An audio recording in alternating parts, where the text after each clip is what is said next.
Hey, this is Evan Marquez, dating coach for smart, strong, successful women and your personal trainer for love. Welcome back to the Love You podcast, where you're going to learn everything you need to know about dating, relationships, sex, and men from a man's point of view.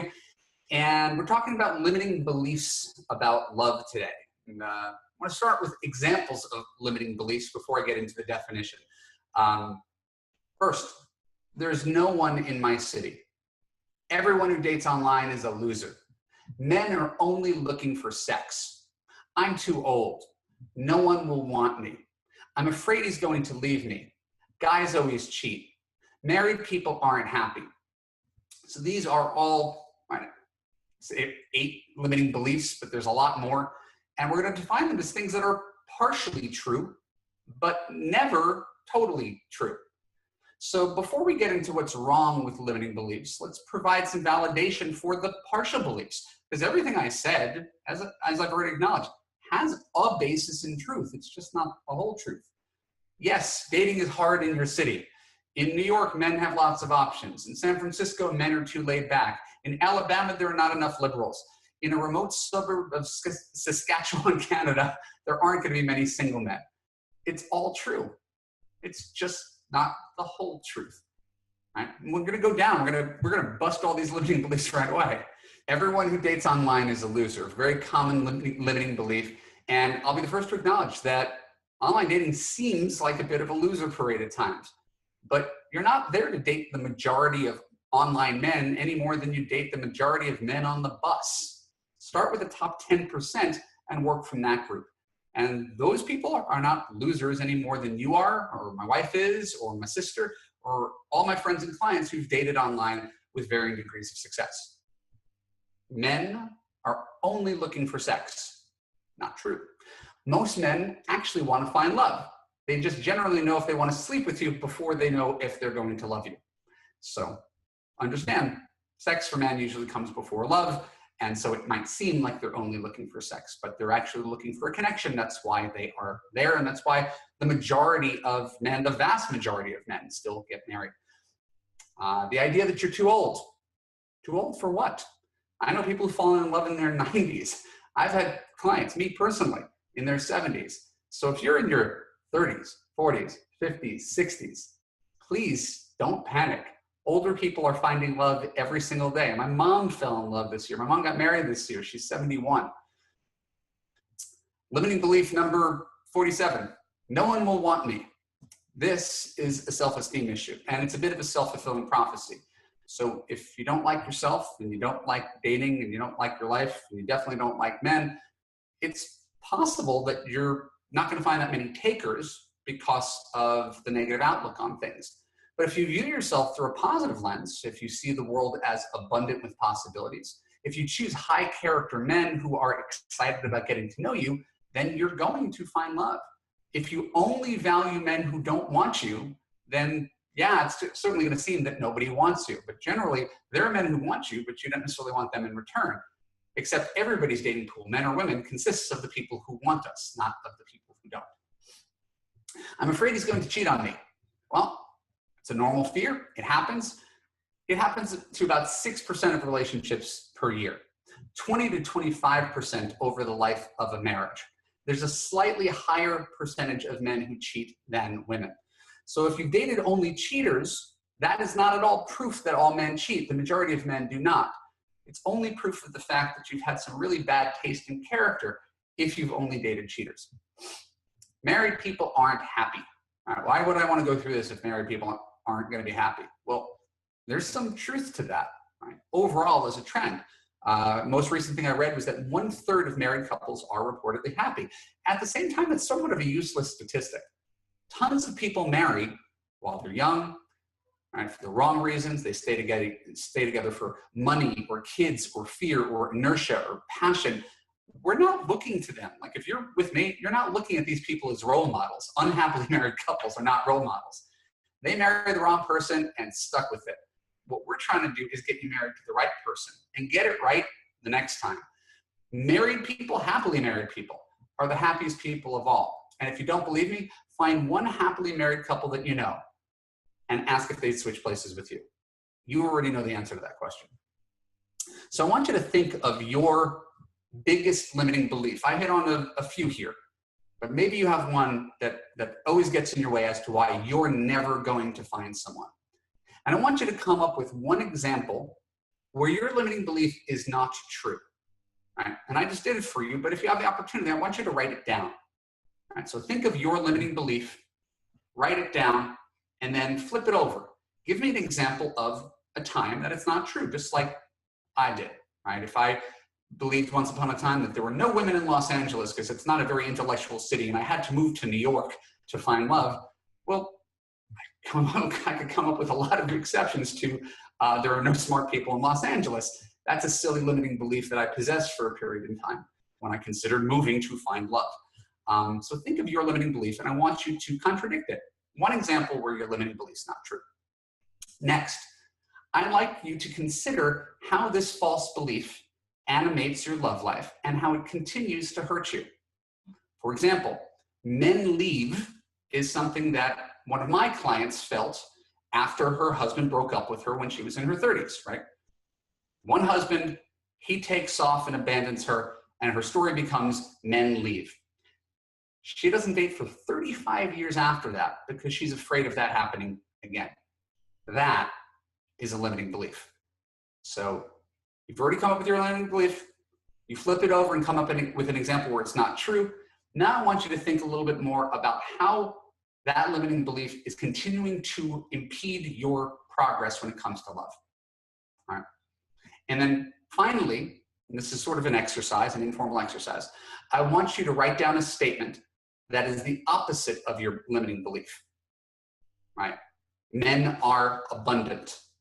Online dating creates the greatest number of options of anything on the planet. Men are looking for commitment, things like this. And make sure that your new make sure that this new belief feels good to you, not just because it's optimistic, because it's just as true as the limiting belief that you started with, right? We're really talking about looking at the world through a glass half full lens instead of a glass half empty lens.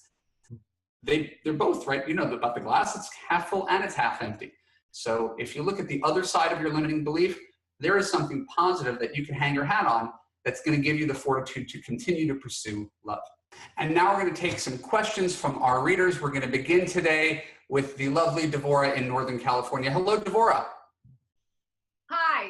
How are you, Evan? I'm delightful. Thank you again for being here on time. Thank you for being so patient with me today. I very much look forward to learning about you and what you think is holding you back right now. Okay. So what is your question? How could I be of service to you? I think my limiting belief is that men put their own careers first and that they generally want the woman to come and live in their location, at where I think my location is better. So that's what I've been running across. Okay. And you've run across it, and therefore it has a basis in truth, right?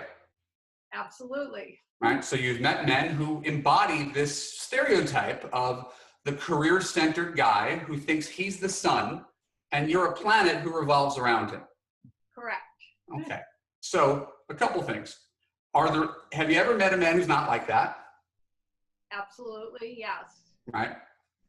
I would probably guess 50% are not like that.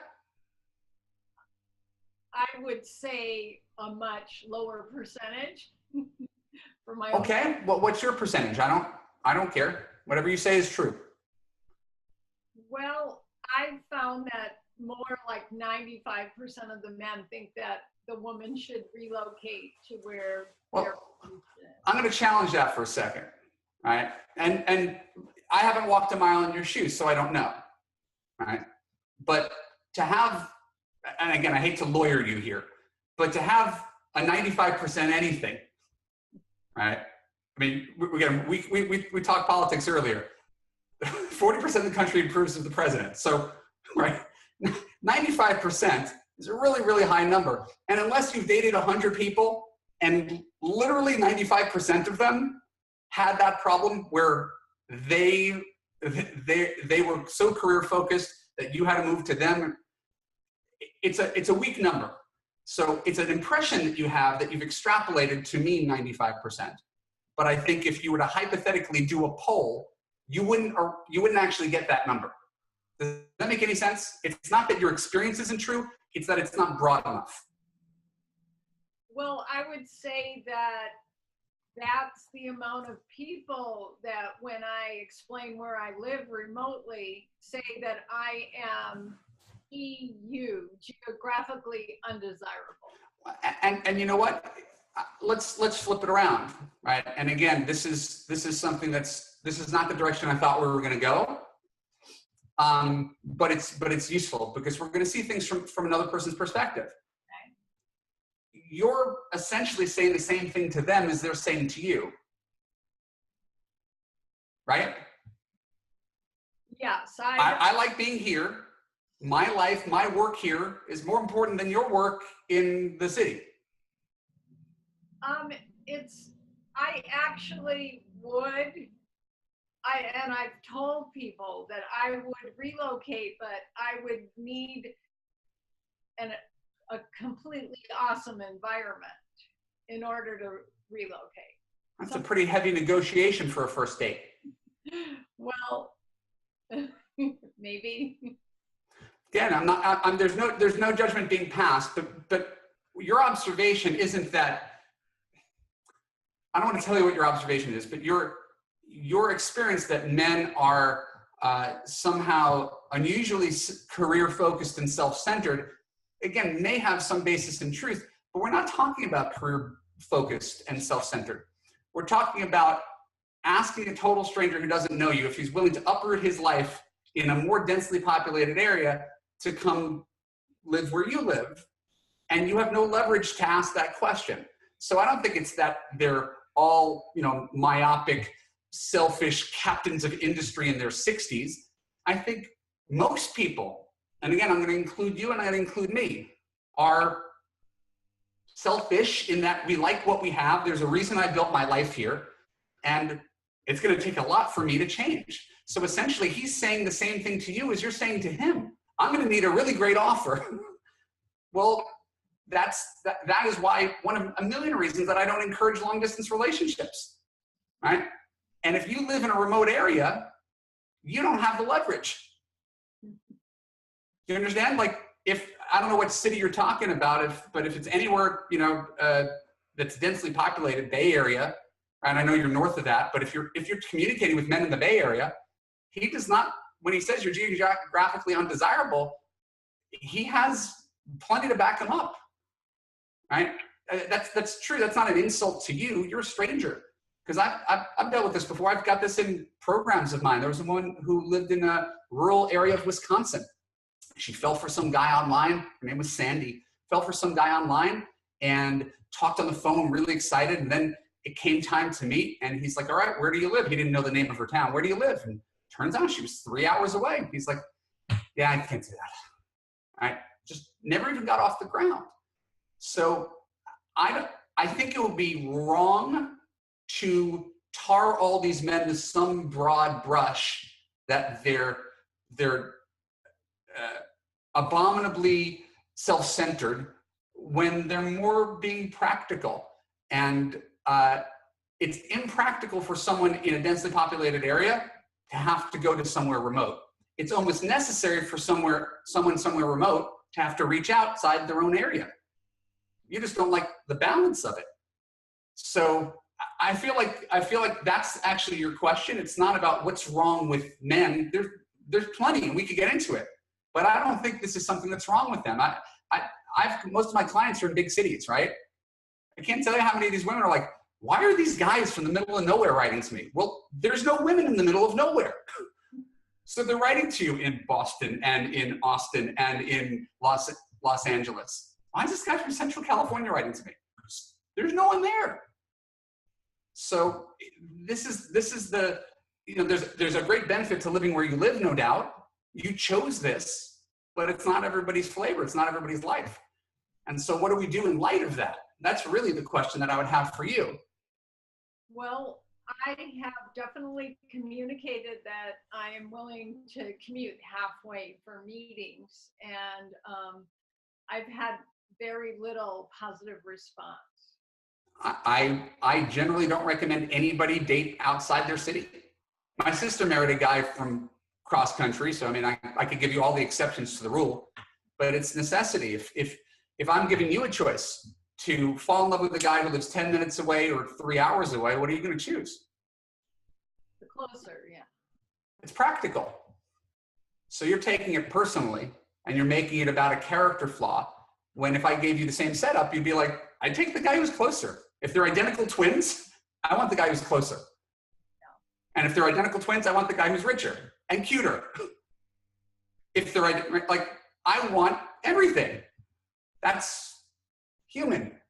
So if we're going to talk about the limiting beliefs, I think the greater focus is on the story that you're telling to justify your current stance and to make men wrong, because the alternative means you have to adjust something. That's the hard part, is you have to make an adjustment. Either realize you're going to have a low hit rate on men hours away, or you're going to have to search within 25, 30 miles of your home and work with what you got there. Right? Which is doesn't mean you're not allowed to reach out to guys, but you have to understand where they're coming from. They don't have nearly as much incentive to come to you when they could take a subway or walk to someone. And that's not about you as a person. It's where you've chosen to live. And I had a client in the Yukon once. Right? She miraculously got a guy from Minnesota to move up to her on this tundra moose. I mean, like, she lived in the middle of nowhere, and she got a guy to come to her. So anything's possible. But you're going to have much more success dating locally than dating far away, as would anybody. It's not you, and it's not men. It's people. We want what's convenient. Well, thank you for clarifying that. I'm sorry if it wasn't the answer you wanted. What were you hoping I was going to say? I was hoping that you had some kind of magic bullet or something. Yeah, the magic that makes men want to drive 3 hours to go on a first date? About 2 hours and 40 minutes, yeah. Yeah, until there's some real, Star Trek teleportation. No, I am actually willing to drive halfway. Yeah. I know, but men aren't, because they don't have to. Right? This isn't. Here's the way long distance plays, and we'll get to our next caller.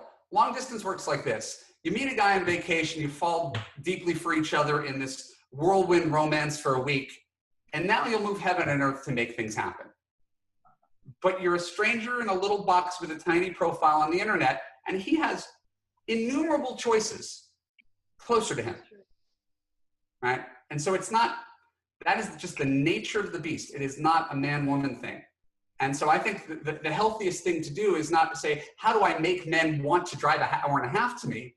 It's, given that men don't want to drive an hour and a half to me, am I going to move to be in a more population dense place because finding love is more important than where I live, which is an option. It's a big change, but I'm not telling you, but it's an option. Move closer, right? If I want to be an actor, I could stay in Des Moines or I could move to Hollywood, right? You have a choice. So that's a choice. Or, to me, I like this sanctuary I've created for myself here. That is more important than anything. And I'm going to cast my lot locally with other people who share this value of not being in a big city. But it's a fork in the road. All right? So it's just getting clear on what those things are. Either you're going to make a big adjustment or you're going to stay local. But to keep on expecting men to change, that's the thing that's going to drive you mad. Is that fair? That is fair. And I would only approach somebody that said that they were considering relocating, as I also put in my profile. Most people won't put that in their profiles at all.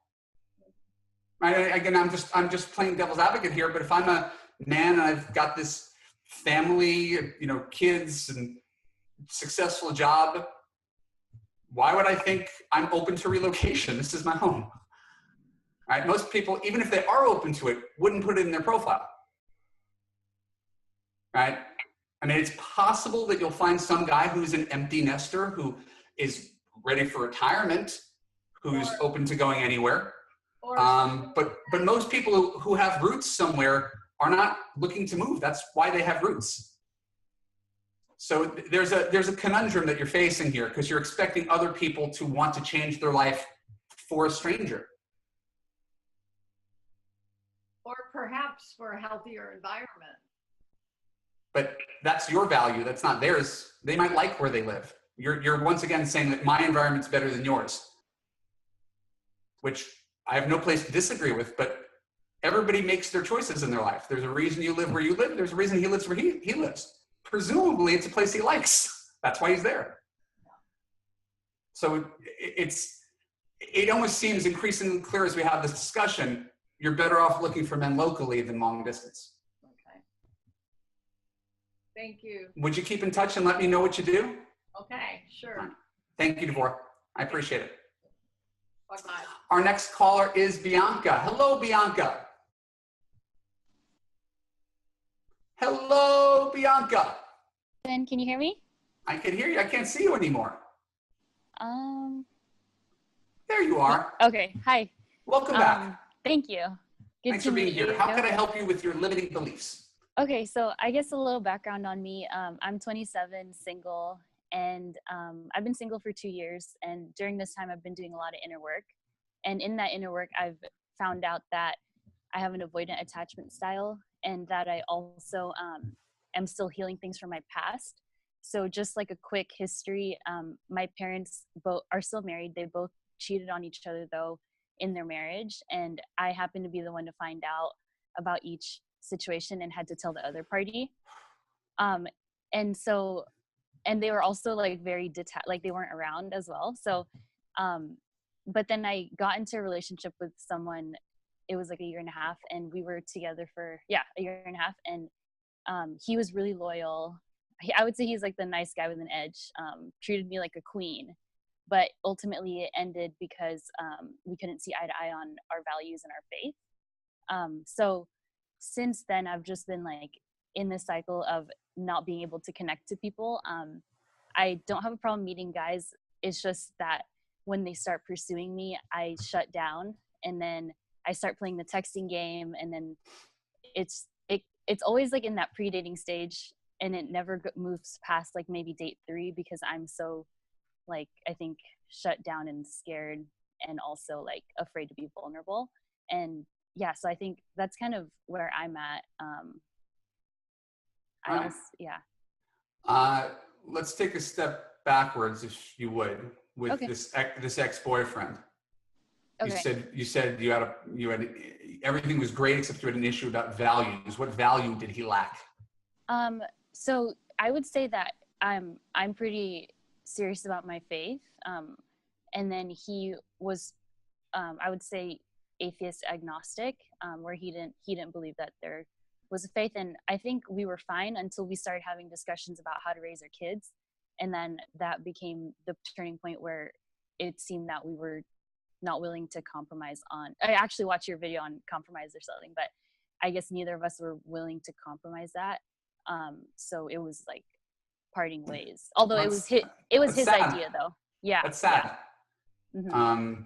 I've seen couples overcome that, and I've seen couples break up over that. And there's not a right answer, especially when it comes to kids, because you can't split the baby in half. You have to make a choice. And but it's always unfortunate when an otherwise good relationship gets broken up by one thing that is immovable.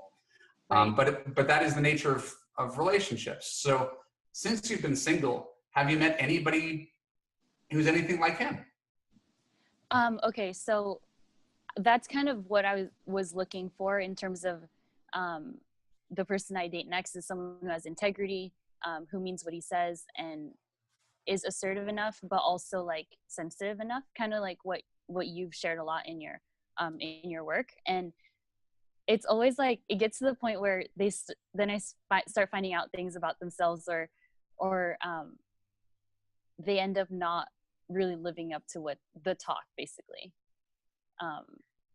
And I seem to attract like a certain type of guy, to the point that I noticed that they even drive the same car. It was just like, wait, what's going on here? So I started looking at myself more like, why is it that it's like the same type of guy? The same. I don't know. Why is what we're talking about two different things. Okay. There's who you're attracted to. Yeah. And there's what's good for you. And they may overlap and they may not. Right. This gentleman who had everything except the common religious faith is a pretty good archetype of what seems to work for you. Yes. That add that man and, you know, faith, and you guys should be happy theoretically. Yes. And so it turns out that guys that I have met that share my faith have like not as much integrity as someone who didn't. And I think that's the dichotomy where I'm like, oh, you would think that you would be someone has better character, but sometimes that's not always the case. That's an important thing. And again, I'm not going to try to move you off your faith, because that's not my role. But I think it's important that you stumbled upon that yourself. Faith is something that you can have in common, and it's a common language, it's a common understanding, but it is not an indicative of character at all. Yes. Like at true. all. So true. Like, and if you need to share a faith, like I didn't need to share a faith with my Catholic wife. She believes what she believes. I believe what I believe. We had a compromise on our kids. We found a way to make it work. But disabusing yourself of the notion of faith as a marker of goodness or compatibility, I think that's useful. Now we just have faith as, okay, I'd like to raise my kid this way, right? But you're not confusing this. So now we open up this question. Can you find a guy who's agnostic and you could raise your kids Christian? You're going to find a guy who's cool with that, right? Because now he doesn't have to share your faith. He could be the equivalent of my wife, who's like, I believe what I believe. We could raise the kids in your faith, right? Does that create more opportunity than narrowing yourself, right? Because now we're talking about your limiting beliefs. My man needs to believe exactly what I believe. Yeah. And that's not exactly true. It's easier, right? But it's not necessarily true, because you've already seen someone who believes exactly what you believe or was raised exactly the way you were raised is not no better partner. So you're really left with two choices, Bianca, is go on some specific Christian dating site, right? Go on Christian Mingle, or again, whatever your faith is, go on there and stick with that, because that's, you know, just narrow it so you won't have to be tempted with all these atheist, agnostic, Jewish, right? Just put on the blinders and stick with your guy. And so you're fishing from a very specific pool where that's one thing you will not have to negotiate. And there'll be good guys in there, right? Or open up to more men who are not of the same mind, but are theoretically open. They're kind of like, I guess, lapsed Christians. They don't care. Their parents went to church. They go twice a year, but it's not really their thing. But maybe for you, they'll revisit it. That's in the realm of possibility, right? But you don't know that from a text, a Tinder. You don't know the whole story. It doesn't get to that point also sometimes, because obviously these aren't things that you automatically talk about on the first date. So I think there's even just barriers to moving to like getting to know someone even more. You're right. So the way I think we start, I mean, if you've read my stuff, and it sounds like you have, we start with a really, really wide funnel, right? Okay. More opportunities, right? So I'm looking for men between 25 and 35 within 25 miles of my home, right? We're not going to discriminate. And we're going to see who writes to me. And we're going to filter out from those guys. This guy seems cute, smart, follows up, means what he says, funny, and he's showing up right.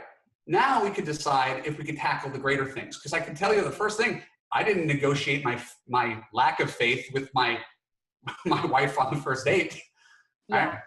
I would have no leverage to. We had to take the chance of falling in love, and we were both willing to make compromises 6 months into the relationship that we wouldn't have made on the first date. Right. So sometimes you just have to give things a chance to develop instead of thinking, I'm going to choose my husband from this picture in this tiny paragraph. Yeah. Well, I'm not actually online. And so, okay. Well, again, God bless you, because you could get hit on wherever you go, but it's sort of the same idea. You don't need to put everything on the table up front. Okay. In talking to you, someone will realize you're a woman of faith, Right. The conversation will just come up organically. Hey, I got to go early tonight. I'm going to church tomorrow. Okay, now I understand. She's the girl who goes to church. That's a good way. Cause I think I was really scared I couldn't really be my full self in that relationship. So now I always filter that out, I think, with people I meet, but it's important for me to like, just, it is what it is, you know? It is what it is. And it's a self-selecting process. If some guy runs from that, right? Well, he's obviously not your future husband, but there's going to be guys who are open to that, right? And as long as they're starting with, I'm marriage oriented, this conversation will take place. So, you know, we've moved again off our original subject, which was you leading with an avoidant attachment style based on your parents' marriage. Yeah. Right. Which is sort of a different question. You know, that limiting belief would be, I don't know, that marriages can't be happy or that people can't stay faithful, and you may buy that. Completely. Yeah. But you also know, if you did the little exercise, you know that there's plenty of marriages that are happy, and there's plenty of people who have never cheated on anybody, right? You just haven't borne close witness to that yet. Yeah. So it's the single greatest influence on you, but it's not indicative of the entire world at large. It's just what you've seen and have absorbed. And if you, again, just take a snapshot of that previous relationship with the man who said what he did, the nice guy with balls, right? You know, that relationship broke up for other reasons, but it wasn't integrity. Right. So that would lead me to believe that we could poke a hole in that avoidant attachment style, right? All people lie, people aren't happy. They, you know, if you could take that previous relationship and sprinkle in some faith, I see a happy life for you. Right? So it's fine. That was a learning experience from your mid-20s. You have plenty of time to find a guy who's got a lot of those qualities, and you could agree on how to raise the kids. It's just some trial and error and not wasting too much time on the wrong guys. Okay. But there's nothing wrong with saying, this guy's not right for me. Next. That's okay. I do have to try then. Like I think I just like, I go through months where I don't date because I'm like, okay. Like, I don't know. I get busy with work you're 27. Like, you're if anybody can take months off, it's you. It really all depends on what you value, what's important, and whether you're going to put it front and center. Lots of 27-year-old guys are not ready for anything serious anyway. You might not be ready for something serious, even if you want something serious. Right. There might be more men to experience or more career advancement. There's a lot of reasons not to get married yet. Yeah. So you shouldn't operate from a place of worry or panic. You came from a slightly messed up family. You're aware of it, right? It's not, you know it has an impact on your choices, but you've made some better choices. And I think as long as each boyfriend, the guy that you give a relationship, not every date or every guy you mess around with, but every guy who becomes a boyfriend is a step forward from the last one. Okay. You're doing okay.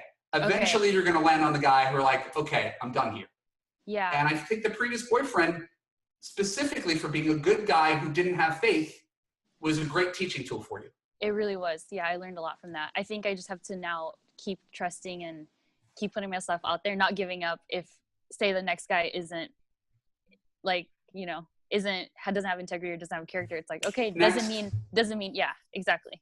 No, because you've already dated a good guy who you just couldn't bridge this one gap. And that's, again, that's key.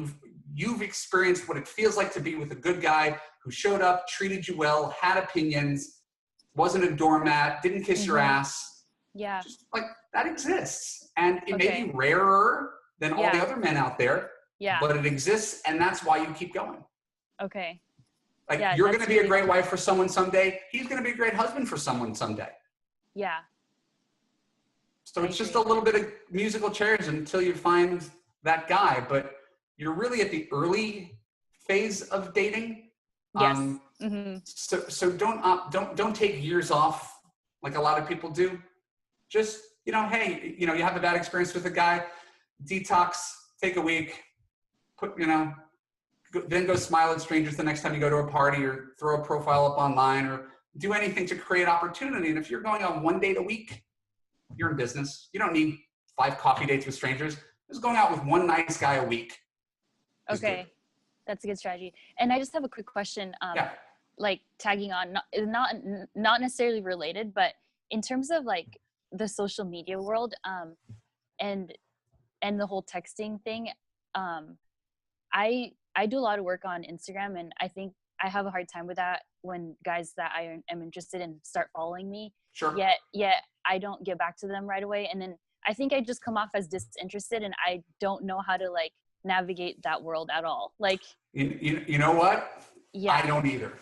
I mean, I'm supposed to be the professional know-it-all, but I'll tell you, I don't envy millennials and their social media addiction. And I'm certainly not going to tell you the rules of a medium I've never participated in. Okay. I would think that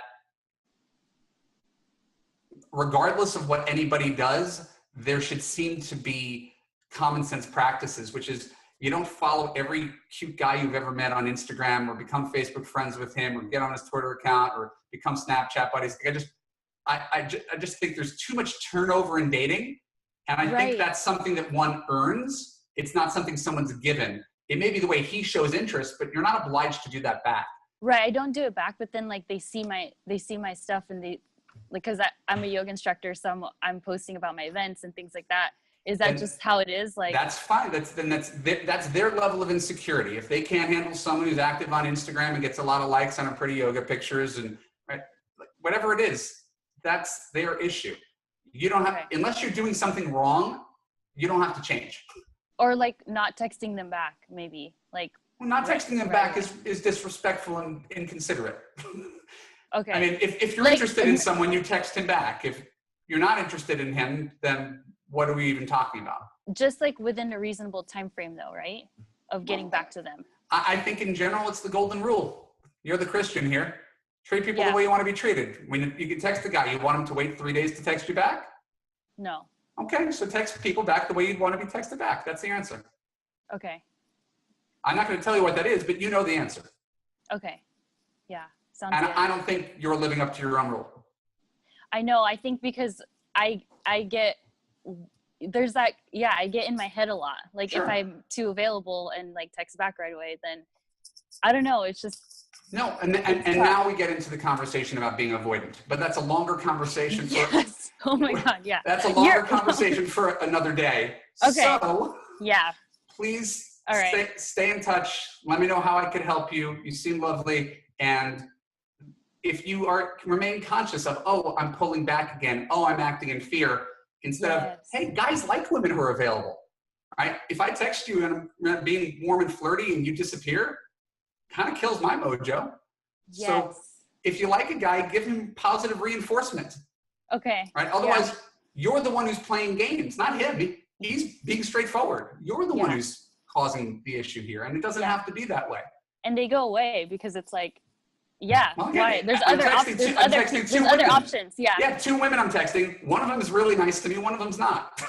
Yep. Okay. So be the nice one. Okay. Yeah. Thank you so much, Evan. All right, my friend.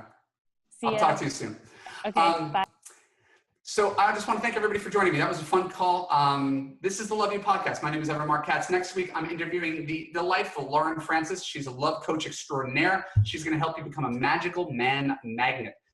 If you enjoyed this podcast, and I know you do, subscribe on iTunes, subscribe on YouTube, follow me on Facebook, follow me on Twitter, and please go to www.evanmarkkatz.com to get the most free dating and relationship advice available on the internet. I will help you understand men and find love.